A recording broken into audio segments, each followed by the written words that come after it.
Canada is famous for its delicious maple syrup, beautiful nature, and being home to some of the best hockey players ever.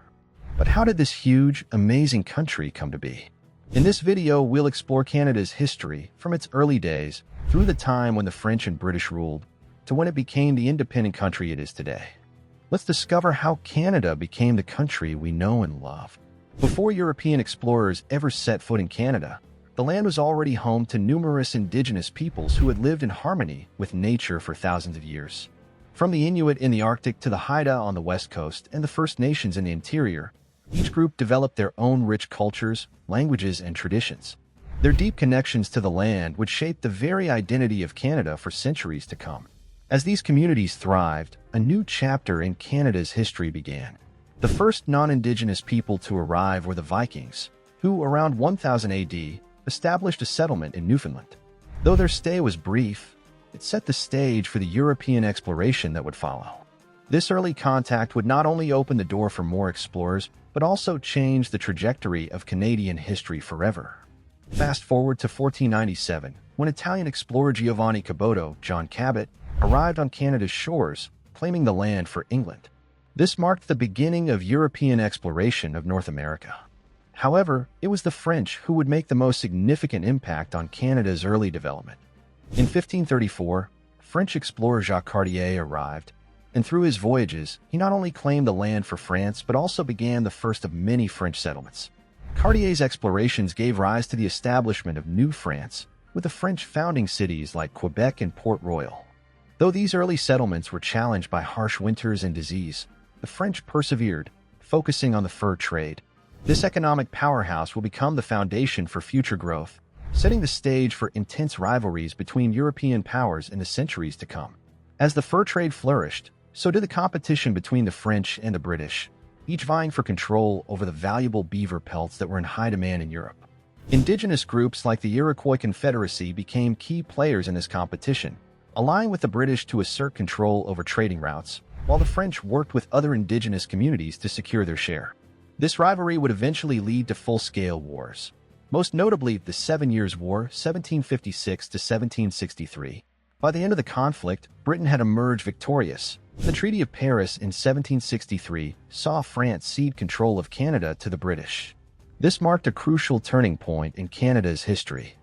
No longer under French rule, the land was now under British control, and a new chapter in Canada's development was about to begin. With Canada now firmly under British control, the nation faced a host of challenges. One of the most significant was the large French-speaking population that remained in Quebec. The British needed to find a way to manage the growing tensions between the French and English settlers while ensuring the unity of their new colony. The Quebec Act of 1774 was an important step in this direction. It granted French Canadians the freedom to practice their Catholic faith, retain French laws, and speak their language, creating a balance between the two cultures. However, as the British Empire grew, so did the desire for more local control. Tensions between English-speaking settlers and the French-speaking Canadians began to mount. In 1837 and 1838, the rebellions of Upper and Lower Canada, today's Ontario and Quebec, broke out, fueled by frustration over lack of political representation. Though the rebellions were suppressed, the British realized that reform was necessary, leading to the Act of Union in 1840, which unified Upper and Lower Canada into one colony. By the mid-19th century, Canada was on the brink of something much greater. The demand for more self-governance continued to grow, and political leaders across the provinces began to discuss the idea of unification. On July 1, 1867, Canada officially became a dominion of the British Empire, thanks to the British North America Act. Ontario, Quebec, New Brunswick, and Nova Scotia united under this new federal system, which gave them control over domestic affairs while still remaining under British rule. This was a pivotal moment in Canadian history, one that would lay the groundwork for the country's future expansion and growth. The unification of these provinces was driven by several key factors: defense against potential threats from the United States, economic development, and the completion of the Transcontinental Railway in 1885, which physically connected the country from coast to coast. As Canada expanded westward, it faced new challenges. The English-French divide continued to affect relations, particularly in Quebec. At the same time, the Métis, a group of mixed Indigenous and European descent, began to resist the loss of their land in what is now Manitoba. Led by Louis Riel, the Métis fought for their rights in the Red River Rebellion of 1869 to 1870, leading to the creation of the province of Manitoba. Despite resistance, the nation grew as new provinces joined the Confederation, with Newfoundland becoming the last in 1949.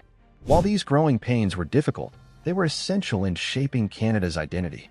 The tensions between different linguistic and cultural groups would continue to play a key role in the country's development. But with each challenge came greater unity and strength.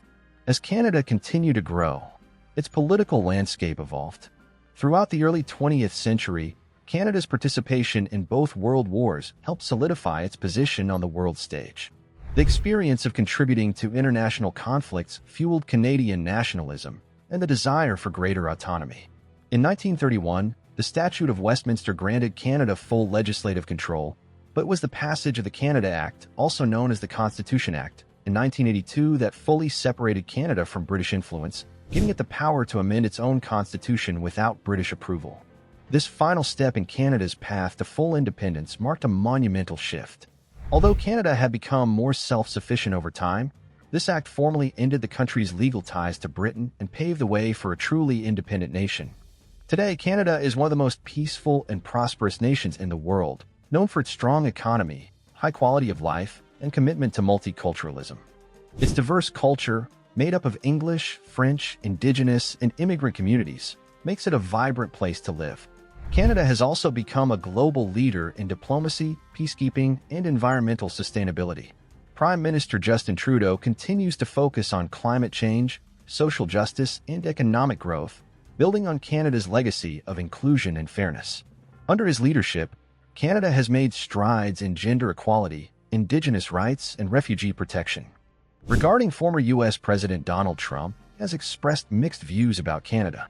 While he has criticized trade agreements like NAFTA, claiming they were unfair to the U.S., he has also acknowledged Canada's importance as a close neighbor and trade partner. Despite some tensions, Canada remains a key player in global diplomacy and a model of peace and sustainability. From its Indigenous roots, through centuries of colonialism, and finally to its rise as a fully independent and thriving nation, Canada's history is a remarkable story of resilience, growth, and unity. The nation's journey from a collection of scattered colonies to a unified country is a testament to the strength and determination of its people. Canada's history shows that, despite its challenges, the country has always been able to unite in the face of adversity. If you enjoyed learning about Canada's history, don't forget to like, share, and subscribe for more in-depth videos. Let us know in the comments which part of Canada's history you found most fascinating, or if there's anything else you'd like to learn about this incredible country. Thanks for watching.